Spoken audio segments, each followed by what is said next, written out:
What's going on, beautiful people? Daniel Magyar in the building. Today, we're going to talk about a story from our brother, Richard. He's 66, and he lost a little bit of cash with a young chick. We're going to analyze why did it happen, how did it happen, and what led to it. We analyze all the signs as we always do, because the life is the best teacher. And there's no better way to learn than analyzing an experience, a real lifetime experience.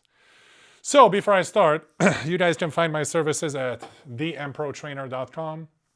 You can book a single consultation, or you can join my program. There's a 1, 3, and a 6-month program that is focused on finances, fitness, and human relationships.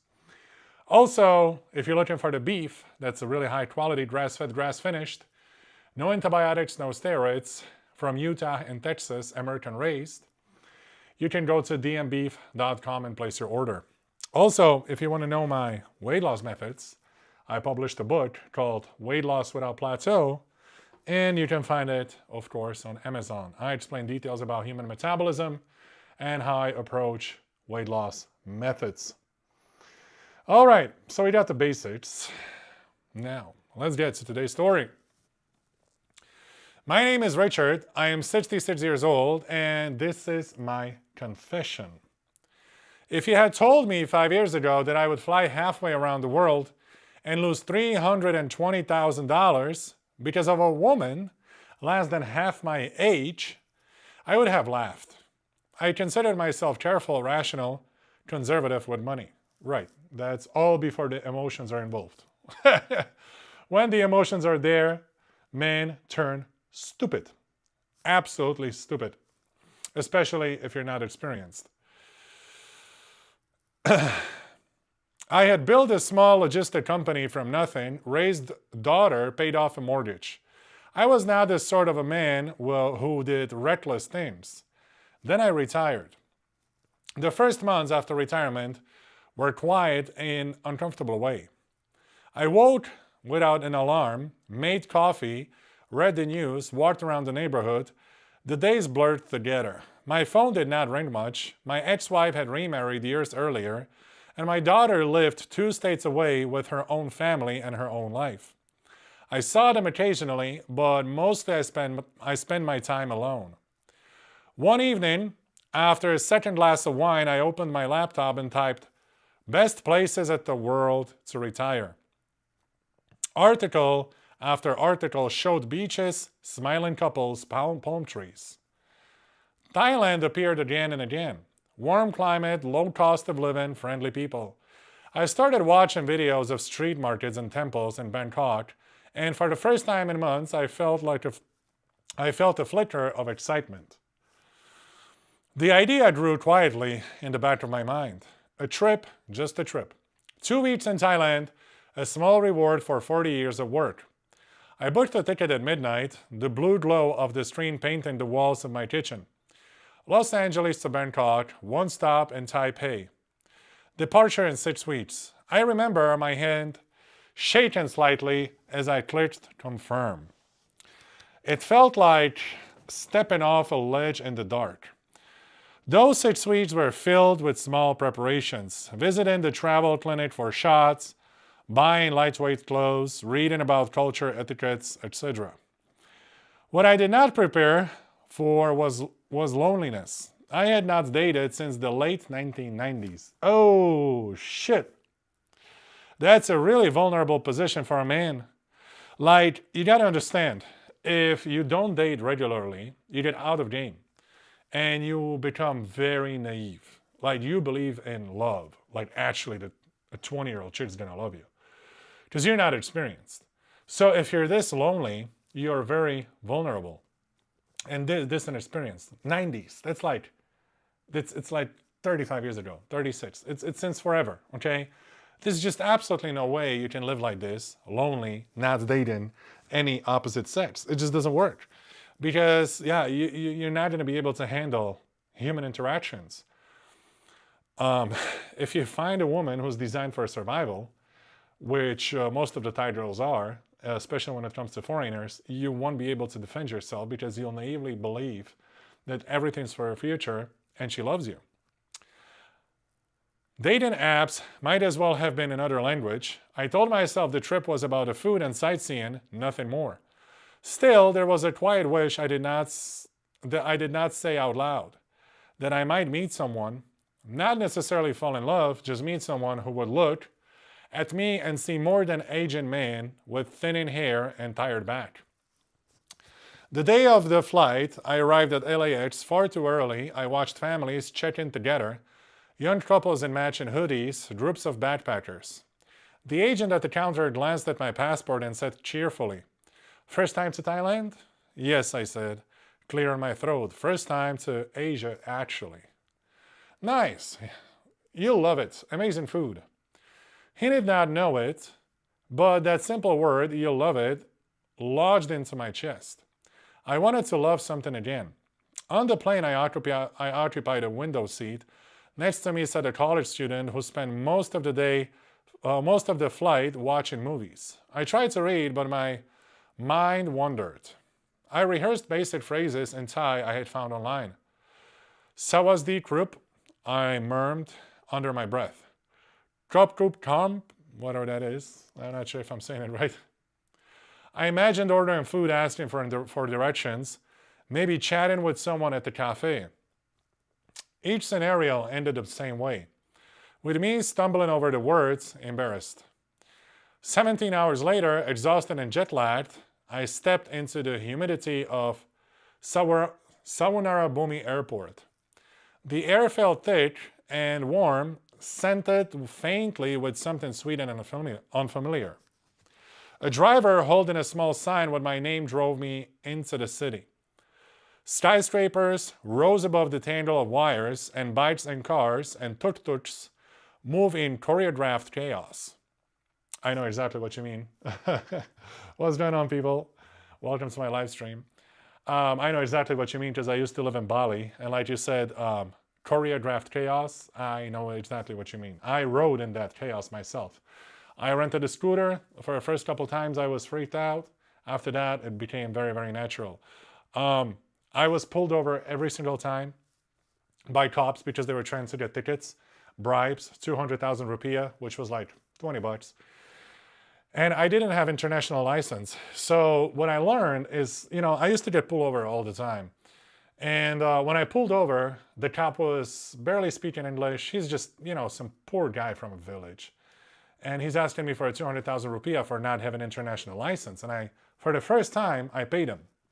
And then I moved with the scooter, to another city. I paid the ticket and fine in Kuta. And then I was traveling to Nusa Dua. Yeah. And in Nusa Dua, they pulled me over again. And I told them I just paid the ticket in Kuta. And they're like, "Yeah, well, show me the receipt." I'm like, "No, asshole, you show me the receipt. Show me a police system where I paid for the ticket." And it's like, "No, go, go, go." And I just started being loud, and I just started repeating nonsense words like American embassy, American citizen, my rights and laws, and just nonsense words that he didn't understand. And I was just being loud and pain in the ass. And behind me, there was like 8 white guys ready to pay the fine. So he just got over me. Go, just get on a scooter, get out, get out. He didn't want to deal with me. So ever since then, I learned, each time I get pulled over by Bali cops, I just told them I already paid the ticket elsewhere. And if they still wanted money, I put a tantrum. And as soon as I put a tantrum, they would leave me alone. They didn't want to deal with me. And I just started throwing in basic words like American embassy, American citizen. That worked the best. So I know it's not relevant in this story, you're reading it, but I have a little story of mine, and I would appreciate if you can read it. Yeah, of course, just send me an email to support@dmprotrainer.com. That's where actually all these emails are coming from. And yeah, so just send it over there. Let's hear it, CK. Yep, I'm down for that. So that was my story with Bali. I understand the chaos on the road. So long story short, if you're going to Bali, just argue with them. These cops are not serious. They're not going to shoot you. It's not like American police that they actually have some authority. Back there, there's just some broke older guys who are trying to make a little cash on fines.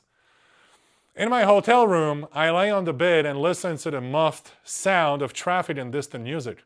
I told myself I would rest for an hour. I woke up 6 hours later. The first few days followed a simple pattern. I visited temples, took photos, ate pad thai and curry from small restaurants where the menus had pictures. I watched people my daughter's age laughing together in groups, and I realized how long it had been since I had truly felt part of anything. On my third night, I went out later than usual. The concierge circled an area on my map. Lots of bars and restaurants here, he said. Lively, but be careful, okay? Careful how? I asked. He just smiled. Too many pretty girls can be dangerous. Oh, like he knows what he's talking about, right? Yeah, I would, but it's a little story and I don't have much to say other than that. That's fine. Just send whatever you... Oh, you can send it in a chat too and we'll go through it. If it's that short, you don't even have to send an email. Just send it in the messenger right after I'll finish this story, we'll go through yours. So there's this guy, concierge. I'm not sure if I'm pronouncing it right, but he's warning him about pretty girls in Thailand. I laughed politely, not understanding. It's because you haven't dated since 1990s, brother. That's what I've been saying. You can't be out of game that much. And also, man's psyche collapses if he has no interest from women. Like, oh my God. If you didn't feel wanted by women in 36 years, like your brain is vegetable by now. Okay? It severely hits your self-confidence. Severely. It's either when you're overweight, broke, or no woman ever wants to touch you. These are three powerful things that every single man needs to have a healthy self-esteem and also be capable of terror. Like you have to be capable of fight, physical fight. You're not afraid of physical fight. That's what builds a man. I walked down Sukhumvit Road under neon signs and billboards. Music spilled out from open doors. On an impulse, I stepped into a bar with open sides and high stools. It was not the wildest place on the street by any means, just loud enough, just bright enough. I chose a seat at the corner of the bar, ordered a beer, and tried to look as if I belonged there. Hello, sir, where are you from? I turned. She stood beside me, small and slim, long black hair falling over one shoulder. She wore a simple dress, nothing particularly revealing, but she carried herself with a natural ease that made the whole room seem to lean towards her. I'm from the US, I said California. She smiled. Oh, California, very nice. My name Molly, you? Richard. She repeated it softly, rolling the R in a way that made it sound new. Richard. She sat on the stool next to mine as if it were the most natural thing in the world. You alone? She asked. Yes, just traveling on vacation. You have Thai friend yet? She asked. No, I said, laughing nervously, not yet. I can be your first Thai friend. Oh, honey, you can. How much? How much is to be your friend? She said, and the way she said it, light, friendly, with a hint of shyness, made something in me relax. We talked, or rather she asked questions and I answered them. Well, it's clearly, it's so clear here that he's inexperienced. Why? A Thai chick approaches you at the bar. What does that mean? She's a hooker. But he doesn't know that. Why? Because he hasn't been dating since 1990s, like he said. Clearly you're not that special, brother. Go to a bar in Ohio. How many chicks are going to come up to you? You have a friend in Ohio already? Yeah, right. Like that happens, right? No, doesn't happen. The only reason why she's approaching you is because you got something she doesn't. It's called money. Money. The American money. The one she wants. She wanted to know about my work, my family, my hobbies. She listened closely, laughing in the right places, frowning when I mentioned my divorce. You're a good man. She said at one point, touching my hand lightly, your wife made mistake. Right, bitch, let you know. In 30-minute conversation. You exactly know who he is. At 66, small touches like that are rare. That single gesture sent a warm flush through me. I tried to ignore it, but I couldn't. Molly did not pressure me to buy anything. She did not flirt in a crude way. She simply stayed, talking and listening, refilling her glass when the bartender offered, but never asking me directly to pay. When I did pay, she smiled and said, "Thank you, Richard," in a tone that made it sound like something more than the cost of a drink. When I left, she walked me to the door. "You come back tomorrow, right?" she asked, almost hesitantly. "Yes," I heard myself say. "I'd like that." "Okay," she said, "I wait for you." I returned the next night, and the night after that. Soon it felt less like going to a bar and more like visiting someone who was expecting me. She would greet me with a small wave and a soft, "Hi, Richard." And we would sit in our corner. She was patient. This is what I understand now. She did not talk about money. She did not tell me sad stories every night.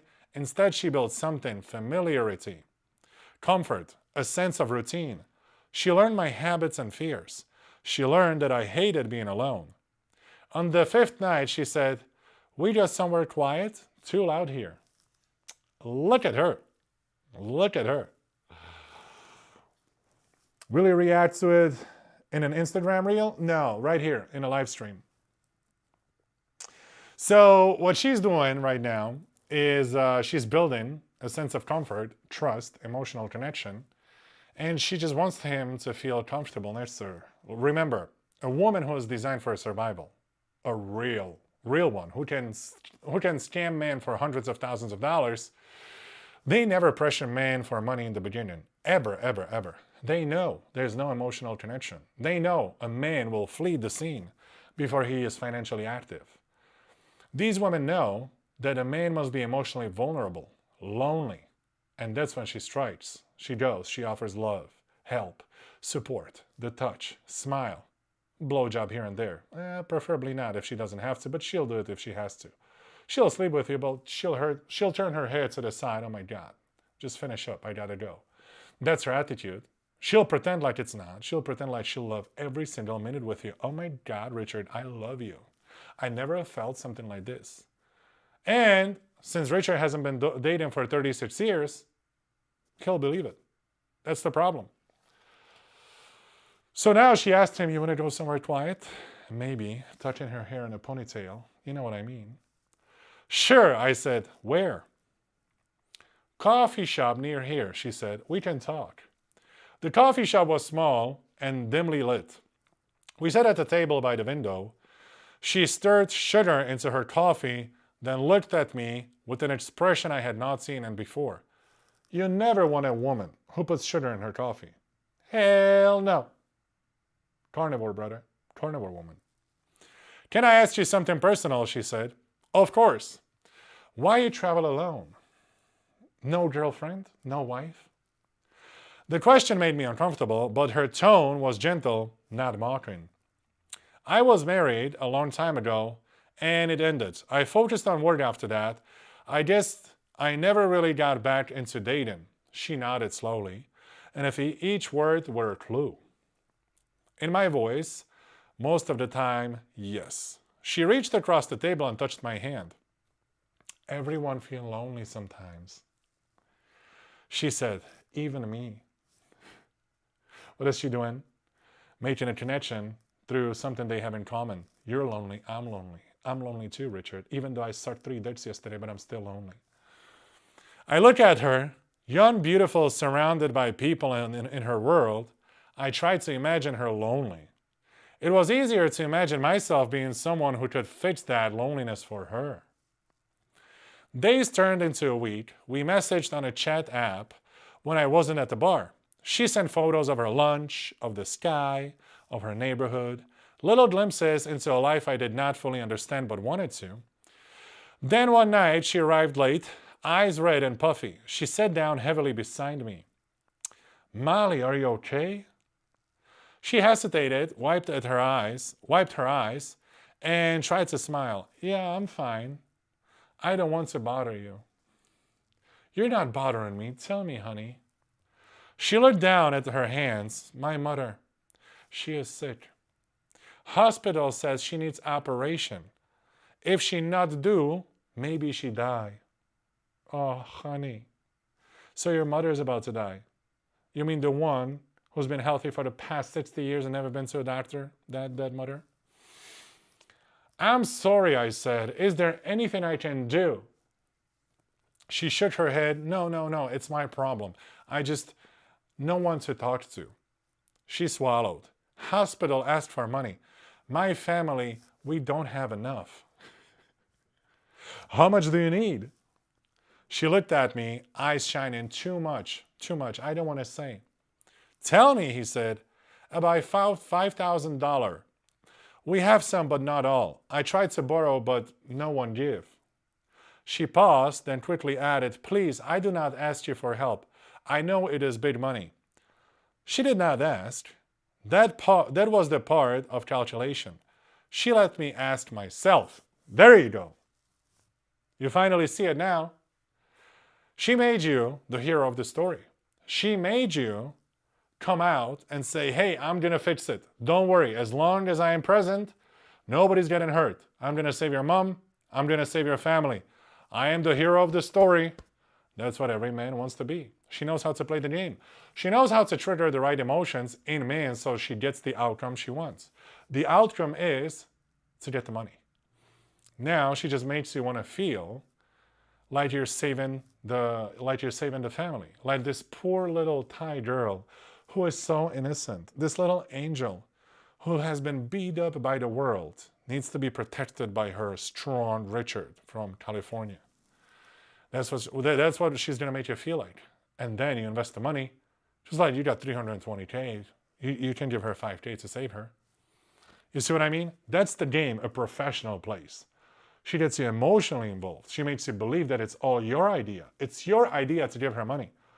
Look at her attitude. No, no, no, I don't want money. And you're like, tell me, I want to give you. No, no, no. And you're like, here's the money. And she's like, no, no, no. You see the dynamics? That's the goal the entire time. She knows that if she pressures you, give me the money, you're going to be the one, no, no, no. Why? Because when there is a transaction like this, there's always someone saying no and always someone saying yes. If she's pressuring you, you're going to be the one saying no. If you're pressuring her, she's the one saying no. They're smart. They're not stupid.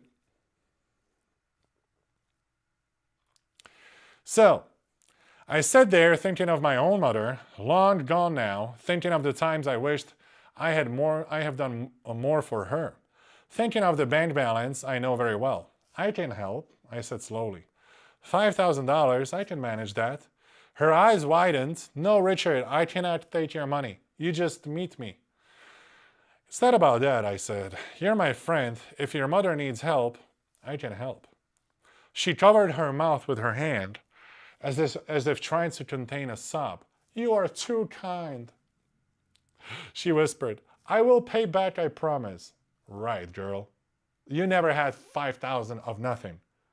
Not dollars, not baht, not Canadian dollars, not rupiah, not pounds, none of that. How you want to repay $5,000? Girls in your situation, a Thai hooker doesn't have 5,000 of anything, any currency.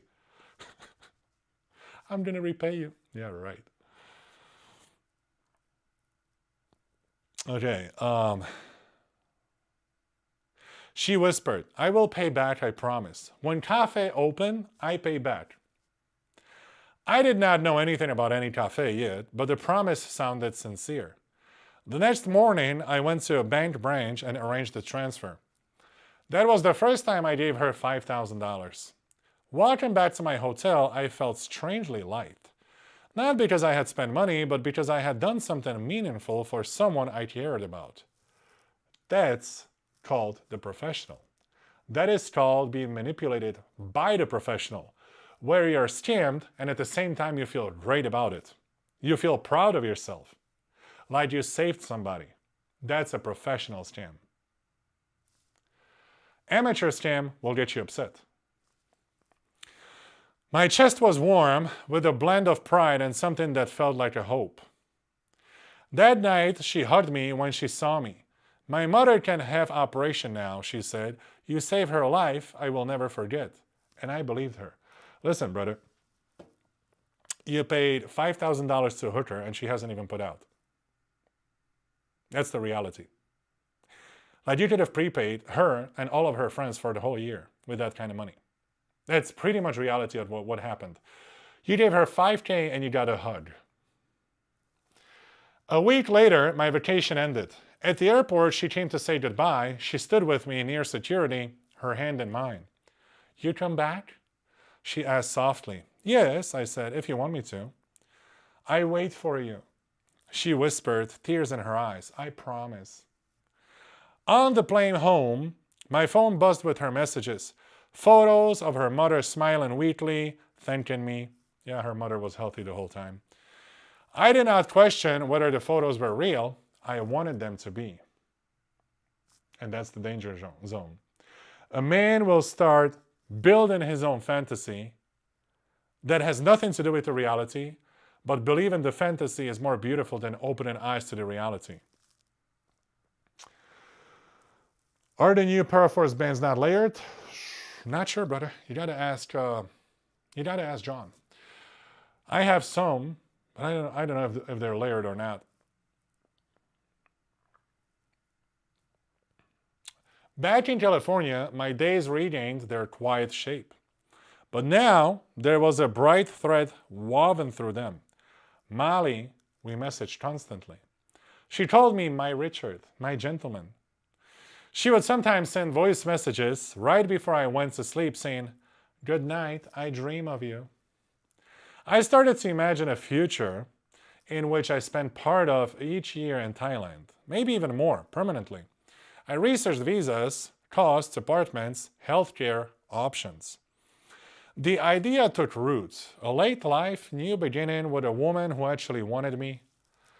Brother, you just paid the hooker $5,000 for a hug. No woman wants you there. They just want your money.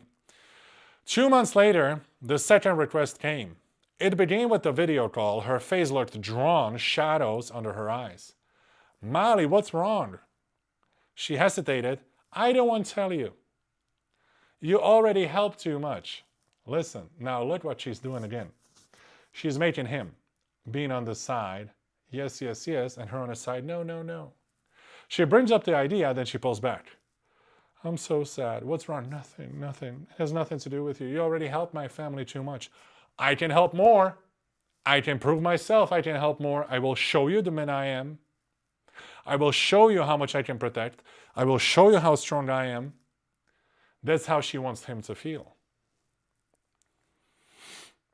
Tell me, I insisted. She swallowed. My landlord, he said if we don't pay rent for 3 months, he will throw my family out.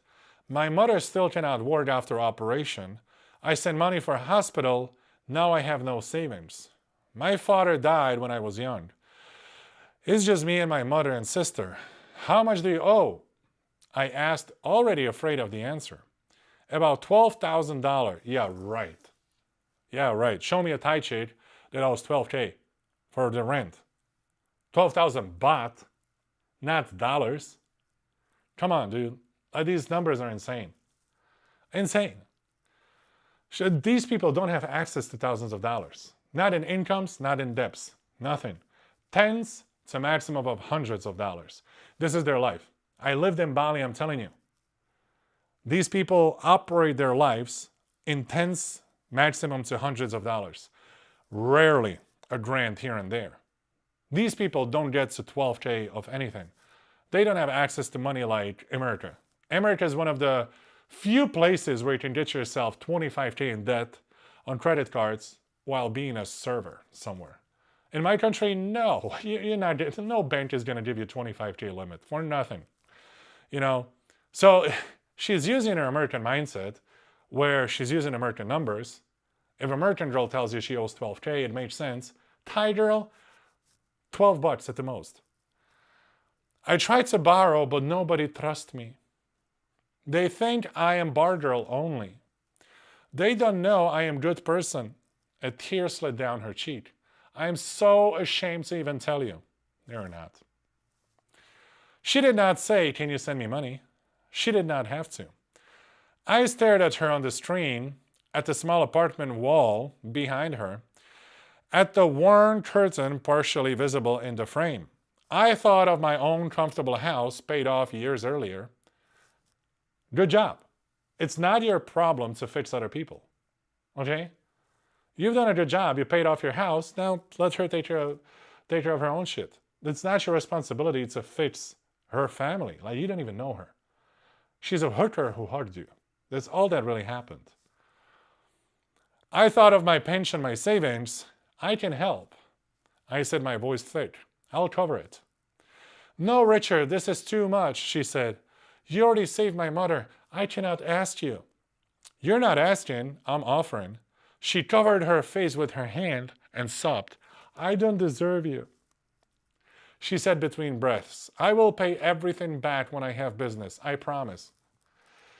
Right, like you're going to have access to $12,000 of your own money at some point of your life. Right. The next day I wired the money. That was the second time I gave her money. $12,000. After the transfer, a heavy knot formed in my stomach. This was no longer a one-time emergency. This was a pattern. I walked around my house that afternoon looking at the framed photos of my daughter and grandchildren, running numbers in my head. I told myself I could afford it, that I was helping my future family, not just a stranger. At night, the anxiety faded as her messages came in. Photos of her mother cooking, videos of her sister laughing, voice notes full of gratitude. She called me my hero. She said, when I think of my life before you, it is dark. Now I see future. A 20-year-old chick with a 60-year-old guy. Yeah, right. A month later, I booked another flight. On my second trip to Thailand, things felt different from the start. She met me at the airport this first time, not at the bar. She wore a simple blues and jeans, her hair pulled back, looking more like a college student than a bar worker. She ran up to me and hugged me tightly. You're here, she said. I missed you so much. We spent that first evening not at the bar, but at the Riverside restaurant. She held my hand across the table and the lights reflected in the water. You know, I tell my mother about you. She say you're a blessing. I'm glad she thinks so, I replied. Embarrassed, she asked when we marry. Molly added, laughing. I nearly choked on my drink. Marry? She looked away, suddenly shy. You don't like the idea? It's not that, it's just very fast. Slow, slow, she said. We have time. I just tell you my heart is open. Those words, my heart is open, settled into me like a promise. I did not realize then that was a part of scaffolding of a much larger structure.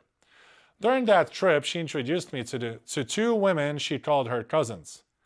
They greeted me warmly, thanked me for helping Molly's family. Later, I would wonder if they were really related or if they too were just part of carefully constructed scenes. Most likely, brother, they were just hookers, her co-workers. We looked at small shop fronts in her neighborhood just for fun, she said. We talked about what kind of cafe she would like to have one day. Coffee, Thai desserts, maybe some Western pastries. Business is good here if you have capital, she said. Many people want coffee, but they don't come to bar. They want nice place like in photo. You would be good at it. You treat customers well, I said. She smiled. If I have cafe, I can stop working at the bar. I don't want to be there forever. I want to be good wife, good mother someday. The last night, before I returned home, she looked at me seriously. Richard, when you come back, don't forget me, okay? I couldn't, I say, even if I tried. Promise? Promise. Back in California again, the pattern continued. Messages, calls, photos, declarations of love. I started sending a small amounts of money without her asking. $200 there, $500 there. For groceries, utilities, for her mother's medicine. Yeah, they always this mother's medicine. It's always the mother's medicine. And all of their mothers are diabetics, of course. And all of her fathers have heart attacks and heart problems. I thought of them as everyday support. Everyday support, dude. I hope you're not sending $200 every day. You must be out of your mind. Not part of anything larger. I did not even include those in the mental totals I kept. Then came the conversations that changed everything. It started with the voice messages. She sounded excited and nervous. "Richard, can we talk?" She wrote. We scheduled a call. When the video connected, she was sitting at the table with papers spread out in front of her. "What's all that?" I asked. She took a deep breath. "I have opportunity," she said. "For cafe, real opportunity. My friend's uncle's selling small shop in good location, very cheap because he need money fast. I think this is my chance, our chance." Dude, you want to listen to a business idea of a girl who never owned business and she owes $12,000. Like, that's how skilled with the money she is. That's how much she knows what she's talking about. All right. She held up a paper, some kind of printed plan with photos and numbers. I could not read most of it, but it looked official. "I talked with him yesterday," she continued. "He say if I can pay deposit and renovation cost, I can take over. I make plan." She lifted another page, columns of numbers. "If I sell coffee, cake, small food, I can make profit in 1 year, then I can pay you back. We can build life together." "How much would it cost?" I asked, feeling my pulse quicken. She hesitated as if torn. "Total cost about $85,000. Boom! Now she's going after a big one. Damn! Now she's going after the big money. She said, "Fuck it, I'm going. This is my chance." $85K. She's already $17K in.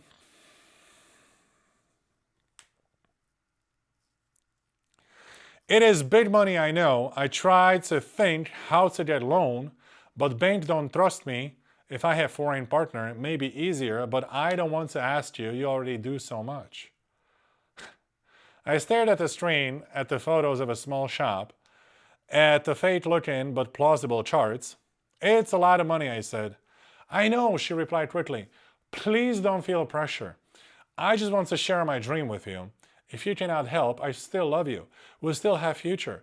I can work in a bar more years, save slowly. Maybe when I'm 35, 40, I can do it, but then maybe too late for family." So look, now she's putting him under pressure. You either pay for it, or I'm going to be a hooker until 40, and I can't bring you kids. It's one or the other. So you either give me money to start my own business so I can get out of bar scene, or I'll stay in a bar scene, and don't worry, honey, I will still love you. You see what she's doing? There it was, time, a subtle reminder that if I wanted a family, a shared life, the window was closing. Not for me, but for her. What would it look like, us, if you had this cafe? I stopped working at bar, she said. I work in my shop, normal hours. I can cook for you at night. You come to Thailand, stay a long time. Maybe you live here sometimes. We can have home above cafe or nearby. I will take care of you when you're old. She said, when you're old, without malice. It was simply fact, but I heard an offer in it, a promise that I would not face old age alone. I spent that night running numbers. I had my retirement savings, the proceeds from selling my company, the value of my house. $85,000 would not destroy me, but it was not nothing.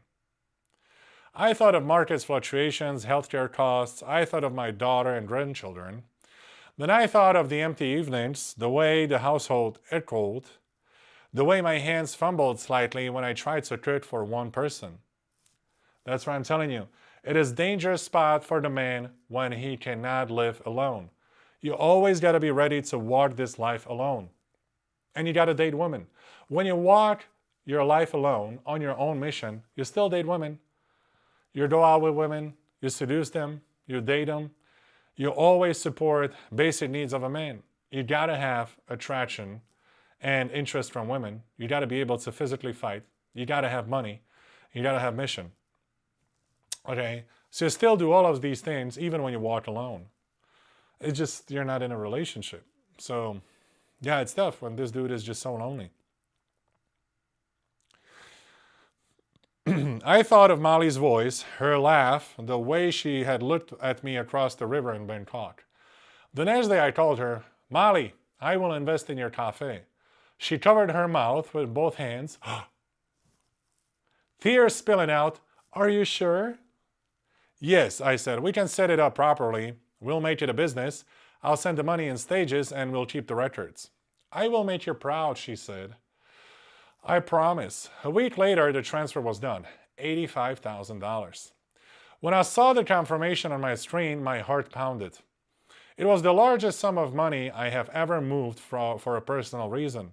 I sat there for a long time staring at this balance. Anxiety rolled through me in waves. Had I lost my mind? Yes, you did. Was that really rational? No, it wasn't. You should have told me before. Then my phone buzzed. Molly sent photos of herself in front of a small shop, keys in hand.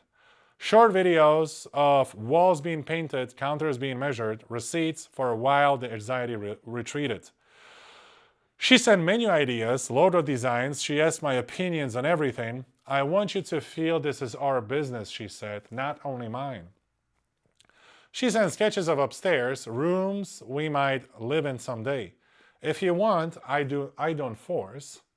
I started telling friends something vague about a business investments overseas, but I did not share details. A part of me knew I was vulnerable, and I did not want anyone to throw cold water on the dream. Months passed. I planned another trip to see the cafe to see her. We fixed the date. 2 weeks before I was due to fly, she called me late, her eyes swollen from crying. Richard, I have bad news. My stomach dropped. What happened? The landowner, she said. The one behind my shop, he tell me he want to sell land. My landlord say if he sell, maybe new owner not want the cafe there. Maybe they make something else. If that happen, our business is in danger. Is there anything you can do? I asked. She nodded slowly. He say if we buy land, we save. We can own everything, shop and land. We build house for us there too, but price high. How high? I asked, pulling in my chest. She took a deep breath. $280,000. Jesus Christ! Jesus! $280,000? Yeah, that's what he says. $218,000. He gave discount because he know I cannot pay normal price. But still so much. I know it is impossible. I can't stop crying. I think about losing everything we built. Listen, only thing you gotta see, every time this chick calls you is a destruction. Every time she calls you, it's an urgent expense. That's all you gotta watch for. Since you met her, you're just getting these eye-swollen phone calls about something horrible happening in her life. Listen, horrible things don't happen this often. They really don't. It's a setup. Yes, I know you had a wife that something horrible happened to. I know you did. 10 years ago, and then another horrible thing happened another 10 years later. Not every fucking month. This chick is just a destruction every month. She's calling you with swollen eyes. Something destructive happened that she needs extra $50K from you. Like, dude, this girl, like I said, she's dealing with tens to hundreds of dollars. There's no one she can owe $2,000 to. She doesn't even have access to that dimension of money. And all of a sudden now she needs $200K, $50K, $20K, $30K. Right. American woman doesn't owe money like this. Doesn't get into the 200, 300,000 situations like this. It's that simple. Sometimes you look at things so simply to see it clearly. But if you're lonely, you're blind. I sat there stunned. That's a lot of money, I said, voice flat. I know, she replied quickly. Please don't worry, I don't ask you to help. I know you cannot, it is too much. I just feel so lost and I want to tell you the truth. I will work more, maybe find new location later. But her voice trembled with despair, and the image I had built in my mind of a small cafe, a shared home, a quiet life, wavered. Do we have time to think? I asked. Yes, she said. He said we have 2 weeks. After that, he talked to other buyer. 2 weeks, the same window as my scheduled flight. So you have to make a decision before you go there. The next days were a blur of calculations, consultations with my bank, quiet arguments with myself. My rational mind listened all the reasons to say no, the size of the sum, the risk of foreign property loss, the fact that I had never seen a single official document in person, but another part of me whispered that this was the final step. If I took it, everything would be secure. If I did not, everything might crumble. Everything might crumble. I did not tell my daughter. I knew what she would say. Instead, I told Molly I would think, and I did it. I thought about it sitting alone in my living room, eating microwave dinners. I thought about holidays spent scrolling through photos of other people's families. I thought about the way my chest felt when she told me my husband in the messages. 3 days before my flight, I made the decision. Molly, I'll buy the land. She stared at me in shock. I genuinely believe she was shocked. I genuinely believe her. Because you, my friend, became the lottery of her life. When she's going to come to her hooker friends and she's going to brag about how much she scammed you for, every single Thai hooker will be jealous. Because this is anomaly. This doesn't happen often. These chicks usually scam guys for 500, 1,000 bucks, 2,000 bucks here and there. She came here with the goddamn lottery. She's Elon Musk in a Thai hooker world. She's the gangster. I'm sure she was shocked. Genuinely, she didn't even have to fake it. Wow, that's my lifetime earning. Like, this is a peak. This is a peak of my life, in her case, you know? Because the probability of her getting 200K again from any other foreigner is minimal, super minimal. And as she's going to be aging, of course, you know, as she's aging, she's losing the value, etc. So in a hooker world, she's the gangster. For a moment, I wondered if I just misjudged and she truly had not expected it. Then she burst into tears. No, Richard, you can't, she said. It's too much. You will have nothing left. I won't have nothing, I said. I'll have you. I'll have our life. My brother, how can you buy a hooker for 300K? That's just way too expensive. 3K maybe, not 300. Jesus. You sure? She whispered. Yes, I'm sure. The next day I wired the money to the account she specified. $218,000. The total now, if you are keeping track, was $5,000 plus $12,000 plus $85,000 plus $218,000. Total of $320,000, not counting the smaller transfers in between. Jesus, damn, brother. 320K to a Thai hooker. And she hugged you. Whew. You realize that other people pay her 60 bucks for sex, right? You got a hug for 320K. Like, we got to talk. I got to teach you how to negotiate better. Just this is, man, come on. This is just life destruction right here. Whew, let's go.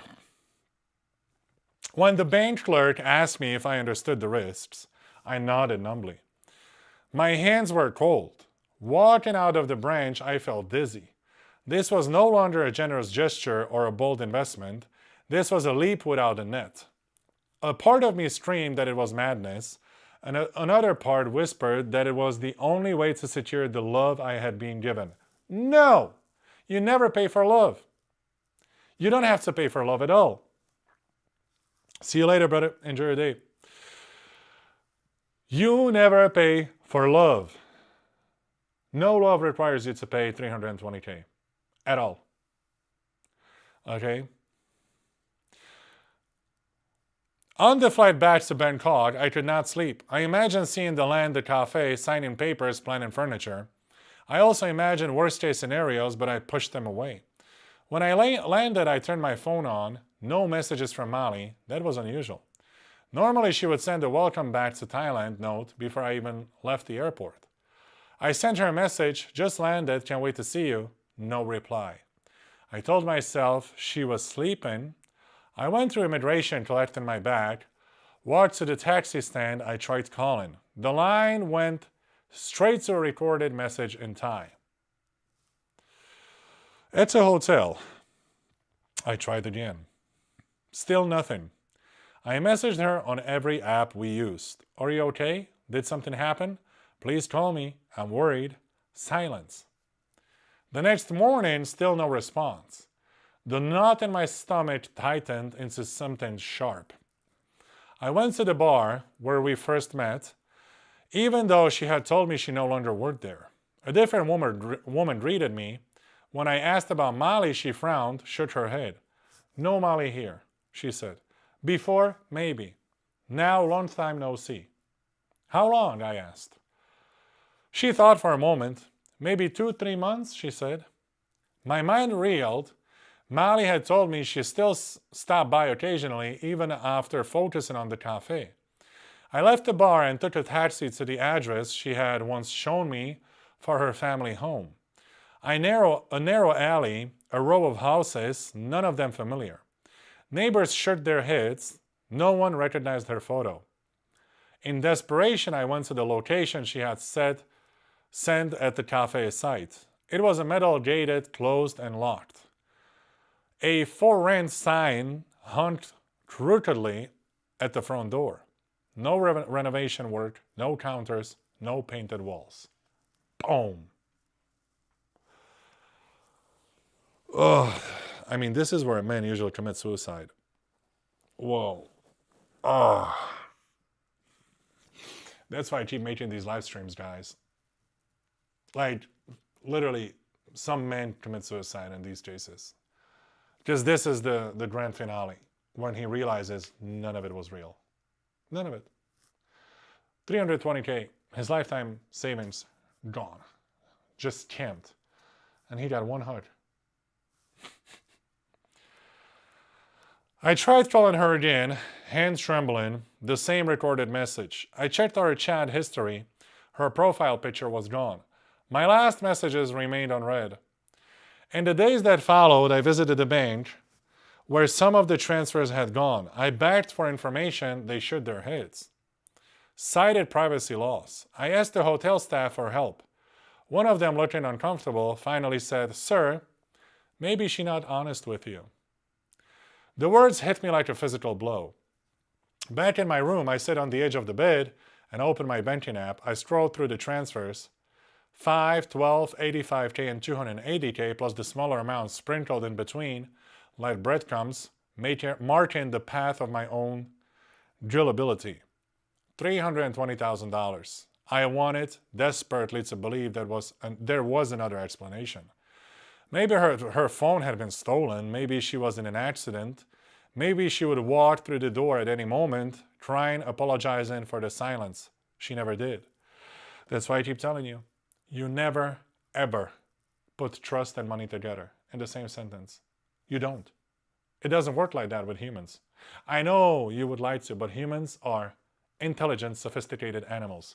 You cannot ignore the animalistic part of every human on this earth, which will take the opportunity over morals every single day.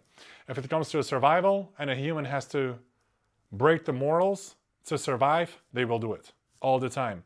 And you, as a wise guy, logical and rational, given by the God, you're able to recognize the potential danger. Because this is what a real alpha male does. Alpha male can predict a possible scam, a possible danger in the world. Like as soon as he steps beyond the gates of his imperium, his eyes are open, recognizing the potential harm and danger in the world, to him and to his family, and he protects himself and the family from the danger. Richard wasn't able to do so.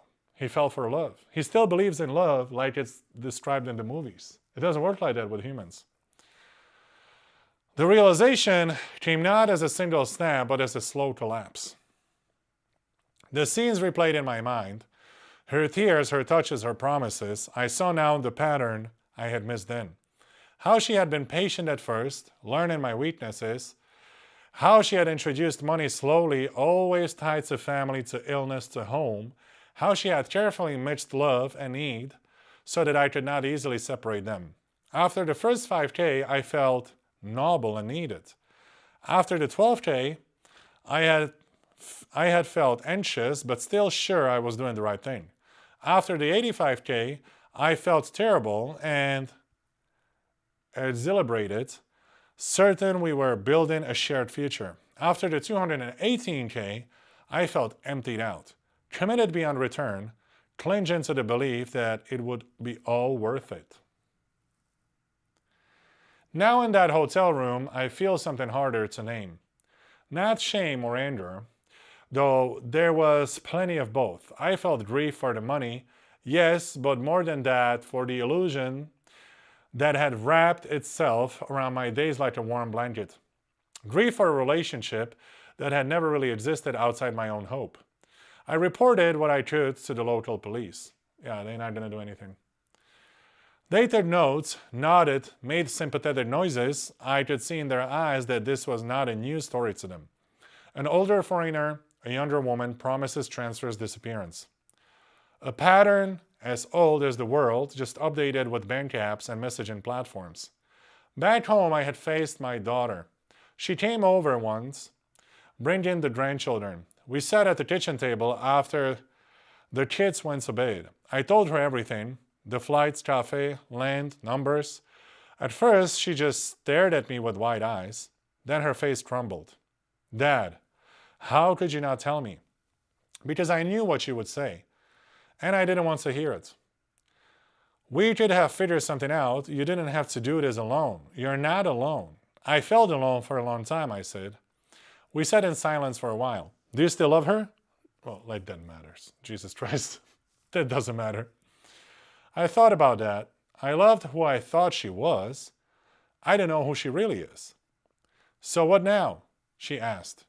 Now that is the hardest part of this confession. The now is not dramatic. There are no court cases, no miraculous recoveries of funds, no final confrontations. There's just life. I have a smaller retirement than I planned. I sold one investment property to rebalance my accounts. I meet with a financial advisor more often. I have conversations with my daughter that are more honest, if more painful at times. Emotionally, I carry a scar. I am more suspicious now of others and of myself. I question my own judgment when someone is kind to me with a small voice inside asks, "What do you want?" That's a right voice. That's how you protect yourself. But there's another side to it as well. I have had to admit, for many years and experience, I was starved for affection. I was vulnerable, not because I was stupid, but because I was a human and lonely and out of practice with love. Mali was patient and calculated. She studied me, identified the cracks, and slipped herself into them. She used love language as a tool, tears as a currency, promises as contracts. I signed with my tears before my bank ever got involved. I am not telling this story to make her a monster, though what she did was cruel. I am telling it because I need to own my part. At each point, I chose to ignore the small warning signals because the dream she offered was so much more appealing than the reality of my solitude. This is my confession. I flew to Thailand looking for adventure, maybe companionship, and found instead an expensive lesson in my own longing. I do not excuse what she did, but I also do not pretend I was dragged into it unconscious.